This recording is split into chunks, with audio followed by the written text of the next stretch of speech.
Hello students, how are you? Welcome to Standard 9th। सबसे पहले तो ये बताओ कि दिवाली वेकेशन आपका कैसा रहा।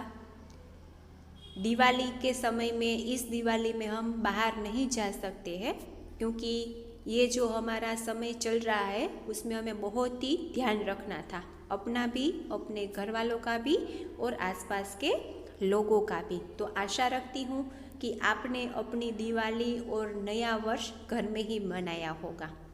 आज से हम हमारा सेमेस्टर 2 स्टार्ट करने जा रहे हैं, लेकिन लास्ट हमारा दिवाली के पहले का जो वीडियो था चैप्टर नंबर 13 नीति के दोहे, वो हमने आधा छोड़ा था।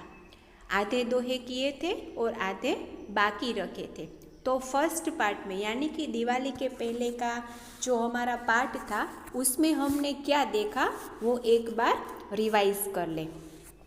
तो हमारा चैप्टर नंबर 13 है नीति के दोहे, जिसने रहीम जी के द्वारा लिखे गए हैं। उनका जन्म लगभग 1553 के आसपास माना जाता है। कवि रहीम बादशाह अकबर के नवरत्नों में से एक थे। उन्होंने नीति व्यवहार संबंधी अनेक दोहे लिखे हैं। यहाँ उनके 9 दोहों को दिया गया है। इनमें परोपकार, सच्ची मित्रता, तुच्छ वस्तु का महत्व आदि के बारे में बताया गया है। सज्जन परोपकार के लिए ही धन का संग्रह करते हैं। विपत्ति में ही सच्चे मित्र की पहचान होती है। साधारण चीज़ों का भी अपना महत्व होता है, इसीलिए उनकी अपेक्षा नहीं करनी चाहिए। दीनों पर दया करने वाला दीनबंधु यानी कि ईश्वर के समान होता है। मुख से कड़वे वचन बोलना अपराध है, इसकी सजा मिलनी ही चाहिए। उत्तम स्वभाव वाले बुरों के साथ रहकर भी उनसे प्रभावित नहीं होते। बात बिगड़ जाने पर उसे सुधारना संभव नहीं है। प्रथम से 5वें दोहे तक का सार जान ले। रहीम जी कहते हैं कि पेड़ अपने फल नहीं खाते और सरोवर अपना पानी नहीं पीते। इसी प्रकार ज्ञानी पुरुष परोपकार के लिए ही धन संपत्ति का संग्रह करते हैं। रहीम जी कहते हैं, जब मनुष्य के पास संपत्ति होती है तब लोग तरह तरह के सगे बन जाते हैं, उससे रिश्ते जोड़ लेते हैं। लेकिन सच्चे मित्र तो वे हैं जो विपत्ति के समय साथ देते हैं। बड़ों को देखकर छोटे की अपेक्षा नहीं करनी चाहिए। जो काम सुई करती है क्या वह तलवार कर सकती है।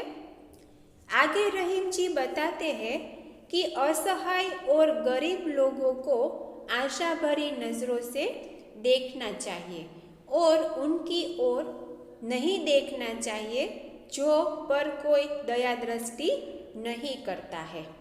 जो असहाय और गरीब पर दया दृष्टि करता है वह सचमुच भगवान के समान होता है। खीरा को खाने से पहले उसका सिर यानी कि ऊपरी भाग काटकर अलग कर दिया जाता है, फिर से उसे कटे भाग पर नमक मिलाना चाहिए। रहीम जी कहते हैं कि कड़वे मुख वालों को यही सजा मिलनी चाहिए, इस अपराध का यही दंड है। तो विद्यार्थी मित्रों, आज का वीडियो हम यहाँ से आगे देखेंगे, यानी कि नए दोहे से हम अभ्यास चालू करेंगे। 6वां दोहा, जो रहीम उत्तम प्रकृति का करी सकत कुसंग, चंदन विष व्यापत नहीं लपटत रहत भुजंग। इस दोहे के माध्यम से रहीम जी कहना चाहते हैं कि उत्तम स्वभाव वाले लोग बुरी संगति में रहे तो भी उसका उन पर प्रभाव नहीं पड़ता। ठीक उसी प्रकार जैसे भयंकर विष वाले साप चंदन के पेड़ से लिपटे रहते हैं, परंतु चंदन में उनका विष नहीं फैलता। विद्यार्थी मित्रों, यहाँ रहीम जी ये कहना चाहते हैं कि अगर हम में अपनी खुद की स्वाभाविकता और हमारा स्वभाव निश्चित ही हो कि हमें बुरा नहीं ही करना है, तो कोई भी बुरा साया या कोई भी बुरी बात हम पर हावी नहीं हो सकती है। अगला दोहा, बिगड़ी बात बने नहीं, लाख करो किन कोई, रही मन बिगड़ दूध को, भथे न माखन होय। इस दोहे के माध्यम से रहीम जी कहना चाहते हैं कि बिगड़ी बात लाख प्रयत्न करने पर भी सुधर नहीं पाती।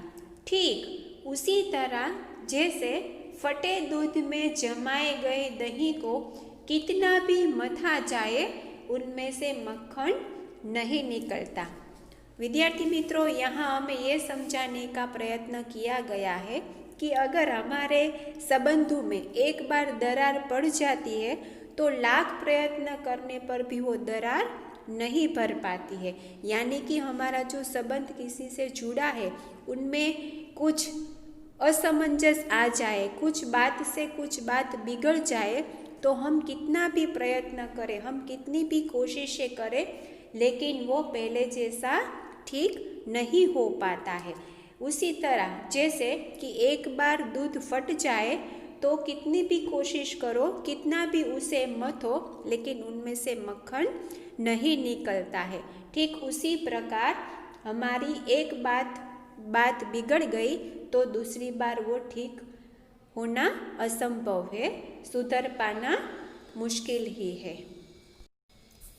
अगला दोहा, रही मन विपदा हूँ भली, जो थोरे दिन होय, हित अनहित या जगत में, जानी परत सब कोई। रहीम जी कहते हैं कि यदि आपत्ति थोड़े समय के लिए ही हो तो अच्छी है, क्योंकि उस थोड़े से समय में हम समझ जाते हैं कि कौन हमारा हितकारी है और कौन अहितकारी। ये एक बहुत ही अच्छी बात यहाँ रहीम जी ने हमें बताई है कि जब हमारे जीवन में कोई भी समय खराब हो या हमारे जीवन में कोई भी मुश्किलें आए, कोई भी ऐसी आपत्ति आ जाए, तब हमें पता चलता है कि हमारा साथ देने वाला कौन है। हमारे रिश्तेदार, हमारे सगे संबंधी, हमारे मित्र, हमारे आसपास से जुड़े हुए लोग, कि हमारा समय जब खराब चल रहा हो तो हमारा साथ देने वाला उनमें से कौन है और कौन हमारा साथ नहीं देता है, वो विपत्ति के समय हमें पता चल जाता है। अगला दोहा, रही मन वे नर मर चुके, जे कहु मांगन जाही, उनसे पहले वे मुए, जिन मुख निकसत नाही। आखिरी दोहे में रहीम जी कहना चाहते हैं कि मनुष्य तो जिंदा होते हुए भी मरे हुए जो दूसरों के दरवाजे मांगने जाता है, परंतु उनसे भी पहले वे मर गए जिनके मुख से नहीं शब्द निकलता है, जो मांगने वालों को देने से इनकार कर देते हैं। रहीम जी कहना चाहते हैं कि जो मनुष्य किसी के दरवाजे पर मांगने जाता है वो तो जिंदा होते हुए भी मरे के बराबर है। यानी कि हमारे जीवन में जब तक हो सके तब तक हमें किसी के पास हाथ फैलाना नहीं चाहिए। अगर भी कभी ऐसा समय आए कि हमें हाथ फैलाना पड़े तो वो जिंदा होते हुए भी मरे के समान है। और ज़्यादा मरा हुआ इंसान कौन है? जिनके पास वो वस्तु या बात है फिर भी वो मना करते हैं, यानी कि उनके मुख से नहीं शब्द निकलता है, वो इंसान तो पहले से ही मरा हुआ होता है। तो विद्यार्थी मित्रों, याद रखना है कि हो सके तब तक हमें किसी के सामने हाथ फैलाना नहीं है, यानी कि किसी के पास कभी भी कुछ मांगना नहीं है। यहाँ रहीम जी ने बहुत ही अच्छा उदाहरण दिया है और हमें समझाने की कोशिश की है कि जिंदा होते हुए भी हम मरे के समान हैं जब हम किसी के दरवाजे पर जाकर कुछ मांगते हैं, और जब मांगने पर वो सामने वाला व्यक्ति भी हमें ना बोलता है कि वो हमारे पास नहीं है, वो तो पहले से ही मरा हुआ है। तो याद रखना है कि ये बात दोहराई न चाहे, हमें किसी के पास हाथ फैलाना नहीं है। दोहों में आए कठिन शब्द और शब्दार्थ को समझ ले। तरुवर का अर्थ है वृक्ष, परकाज का अर्थ है दूसरों के काम, विपत्ति का अर्थ है आपत्ति, मीत का अर्थ है प्यारा, लघु का अर्थ है छोटा, तरवारी का अर्थ है तलवार, दीन का अर्थ है गरीब, सम का अर्थ है समान, खीश का अर्थ है ककड़ी, करुण का अर्थ है करुए, भुजंग का अर्थ है सांप, बिगड़ी का अर्थ है बिगड़ी हुई, थोड़े का अर्थ है थोड़ा, और निकसत का अर्थ है निकलना। दोहों में आए कुछ छोटे प्रश्नों के उत्तर को जान ले। रहीम के अनुसार संपत्ति का क्या महत्व है? यहाँ बताया गया है कि रहीम जी के अनुसार संपत्ति का यह महत्व है कि उससे दूसरों का भला किया जा सकता है।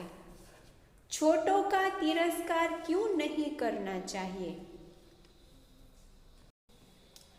छोटों का तिरस्कार नहीं करना चाहिए क्योंकि जो काम वे करते हैं वह बड़े नहीं कर सकते हैं।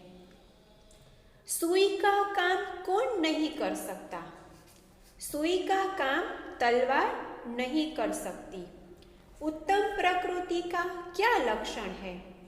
उत्तम प्रकृति का यह लक्षण है कि बुराई के बीच रहकर भी वह अपनी अच्छाई नहीं छोड़ती। बिगड़े दूध से क्या नहीं निकलेगा? बिगड़े दूध से, दही के मक्खन से मक्खन नहीं निकलेगा। तो स्टूडेंट्स, यहाँ हमारा चैप्टर नंबर 13 नीति के दोहे जो रहीम जी द्वारा लिखे गए थे, उनका पार्ट 2 जो हमने आधा छोड़ा था वो आज कंप्लीट हो गया। आशा रखती हूँ कि आपको समझ में आया होगा और इसका आप घर पर ज़्यादा से ज़्यादा अध्ययन करेंगे। नेक्स्ट वीडियो में, नेक्स्ट लेक्चर में मिलते हैं। तब तक के लिए bye bye. Thank you very much.